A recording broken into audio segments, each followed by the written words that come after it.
Welcome back, everyone. Mike McConville here again, Stratford, Ontario, Canada for String Tech. We've got two tailors, a very early one, this one we're looking at. The other one did not need a neck reset, but there's a couple of dozen tailor videos you can check that I've already posted that deal with the removable shims. You'll notice that the diameter of the holes in the head block are much larger than the actual bolts. You can see that bolt has lots of room to move up and down. And that's exactly what you want, because we need enough forgiveness to be able to work that edge down, tilt the neck back without getting that proverbial hump. And this is why Taylor has gone to all the trouble to engineer those shims that you see me adjust on my radius disc sander, the face shim and the shim for the fingerboard. But we don't have that luxury here. So we will adjust that neck angle, and I'll show you that. We're going to need to taper this ever so slightly, just like they do now with the shims. But this is an older tailor. It's a whole different story addressing this. And these are the tools that I use to get that neck off. First of all, I use the hair dryer to heat up that label to peel it off. Ratchet extensions. I use these hockey puck lined tongs to kind of steady that and hold it. Once I index it onto the bolt, I can reach in through the sound hole and just crack it loose. That's all you need. Crack it loose like that, and then you can just wind it out by hand. These are the two bolts. Well, it's time to heat up the fingerboard extension and slip it off so we can do a neck reset on this.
Well, I've been motoring through this tailor neck reset, and I thought, I better stop and give you guys a heads up on this, because there's no shims in this tailor. This is an older model, and if you'll look, you'll see how big the holes are that go through the head block for the bolts to go in.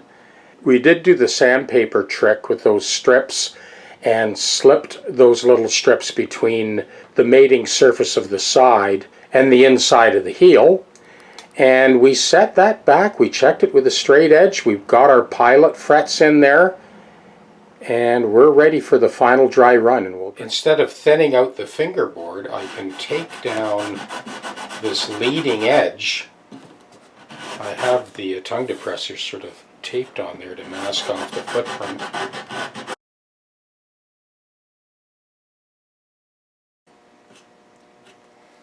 And that is how we're changing that neck angle.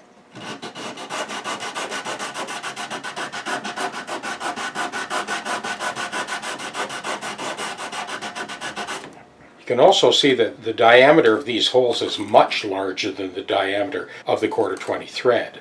And this will allow us to drop the neck down further. I've already checked it with the vernier calipers.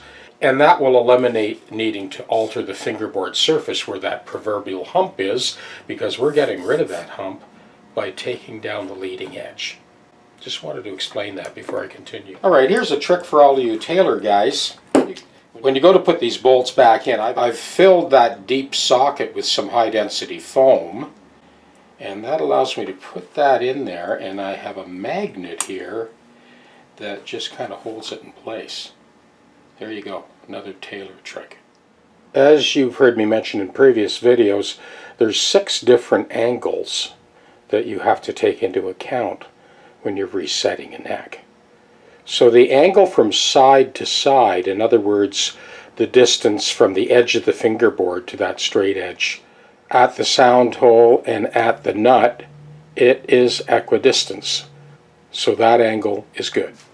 Well, for this next angle, I have my 2 pilot frets in, the 3rd fret and the 12th, and I slide that straight edge up to the bridge, and it just clears the ebony bridge.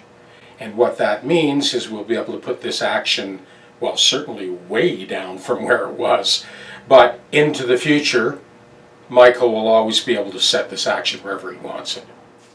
Now, although we did get some correction on that leading edge of the top that you saw a few minutes ago, we still have a little bit of correction to do here. Just going to blend that area in so we get a beautiful trajectory from that 3rd fret right to the end of the fingerboard. And this I do very lightly and very quickly with our sanding block.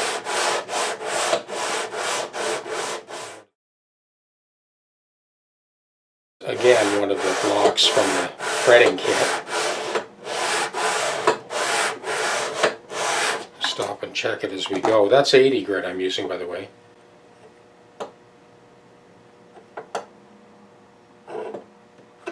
That just about did it. I'm going to step up to 120 and then pull back a little bit from that joint and make my way up to that last fret.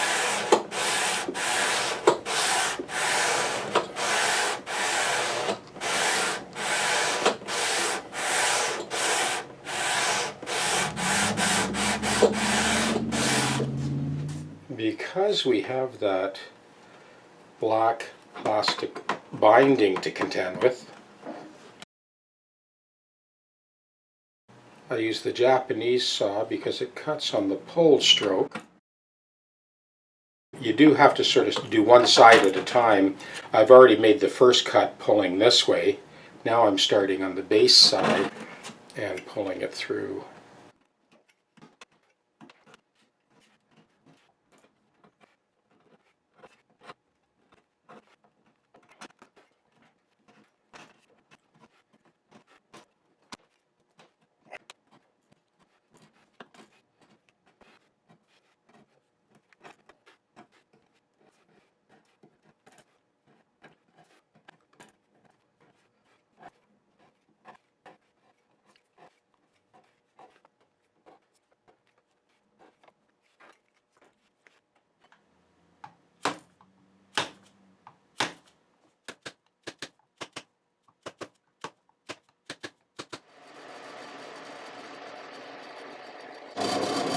So with this type of tailor, I don't want to be messing around with trying to fit bolts in after spreading this glue. So I just have this parchment paper here and just kind of draw that through, give us the glue we need, work it into the underside of that fingerboard. And I think that should do it. So now I don't have to panic. Just finger tightening those because I want to be able to actually readjust this a little bit if I need to. See how much movement there is there. I can just check the alignment of that.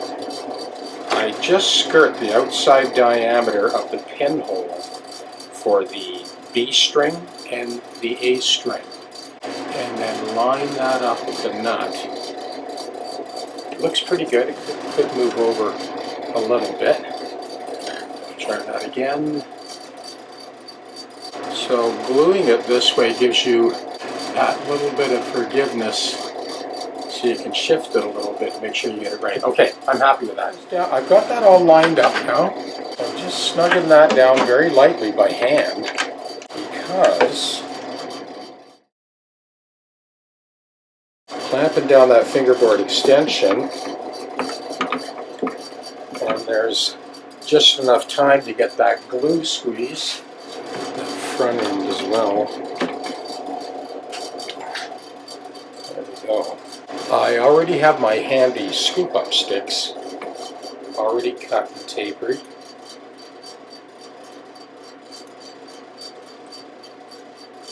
That's our dry scoop. Usually make about 2 or 3 of these sticks up in advance.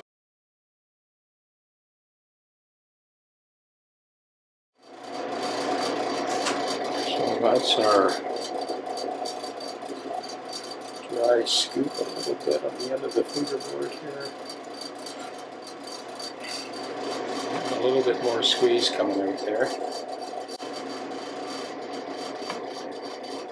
And that is our wet cloth and dry cloth. Yeah, I'm happy with that. Same thing on this side, you get a slightly dampened cloth.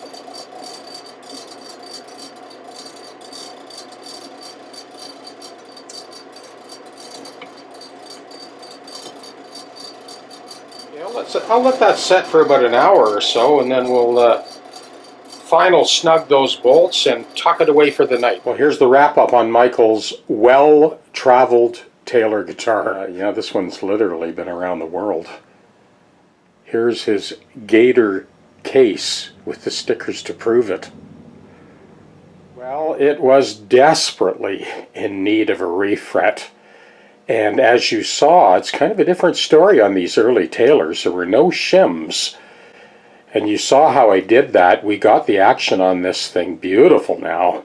And there's plenty of real estate left on that saddle and the bridge.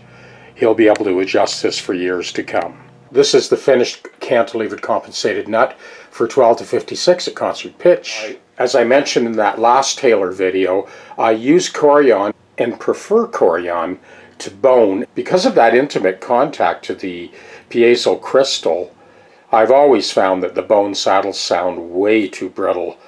It's for good reason that everybody uses a synthetic saddle, whether it be Corian or Tusk. I prefer the Corian because it's quite a bit harder and just gives a little bit more high end without too much high end. As I mentioned in that last video as well, when I have a strict acoustic guitar and I get good clean bone without any porosity in it, I prefer to use bone in that instance. But as soon as there's a pickup system in the guitar, like Larrivee, Taylor, Martin, Gibson, the list goes on, I much prefer a synthetic saddle. So all the fingerboard correction is done. We have a 90-55 thou fret, so that Michael is good for many, many years to come. And of course the input jack, that outer ring was missing completely and it was rattling loose, as they always do. This is why I put an extra strap button, so that he puts a strap on here, the cord comes up and over, the strap serves as a strain relief for the cord, then you plug it in. You never use this for your strap, only the strap button. So those 2 bolts for the head block are snugged down. Put that label back into place and we're ready to go in and take this thing for a spin. Here's a very simple way to test the intonation on your guitar. Just that simple garden variety D chord. Play in the first position. I move it up 2 frets to E and I play an E bass.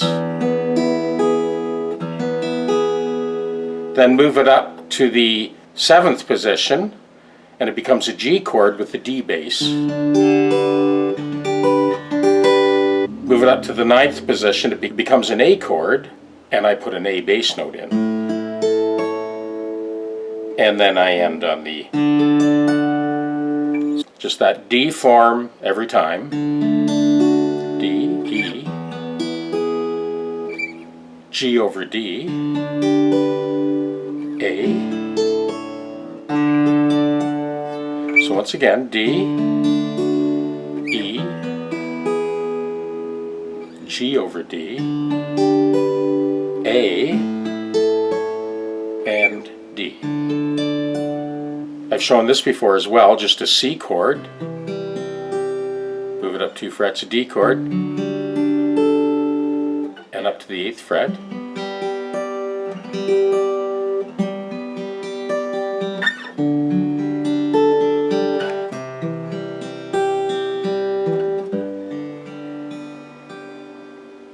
So here's a progression I've looped.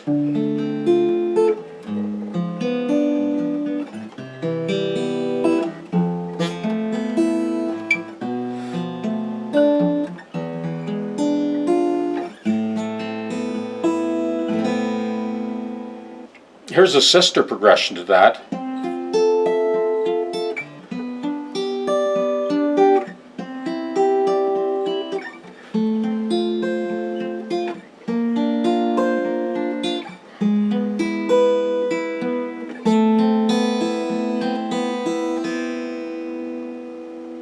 I'll let that first progression play. I've got it looped here, and then I'll just blow over top. So here we go.